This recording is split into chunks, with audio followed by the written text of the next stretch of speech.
Good day, ma'am. Today I will memorize Title 4 Crimes Against Public Interest. Counterfeiting the Great Seal of the Government of the Philippine Islands,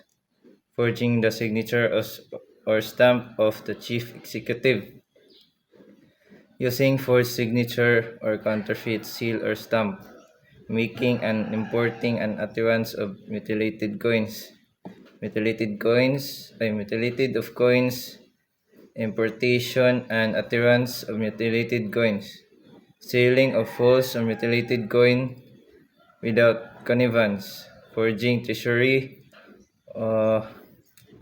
or banknotes on the other documents payable to bearers, importing and uttering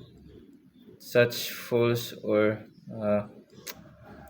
or forged notes and documents, counterfeiting, importing and uttering instruments not payable to bearer, illegal possession and use of false treasury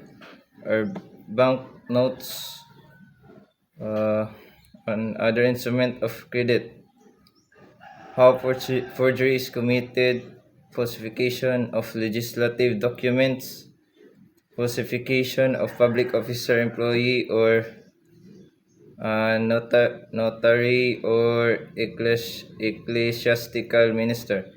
falsification by private individual and use of falsified documents, falsification of wireless cable, telegraph, and telephone messages, and use of said falsified messages. False medical certificate of merits or services, etc. Using fake certificates, manufacturing and possession of instruments or implements for falsification, usurpation of authority or official function, using fictitious name and concealing the name,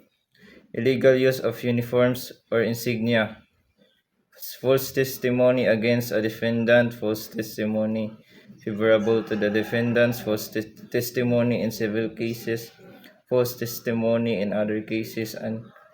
perjury in solemn affirmation, offering false testimony in evidence, machination in public auctions, monopolies and combinations in restraint of trade, importation and disposition of falsely marked articles or merchandise made of gold, gold, silver, or other precious metals or their alloys,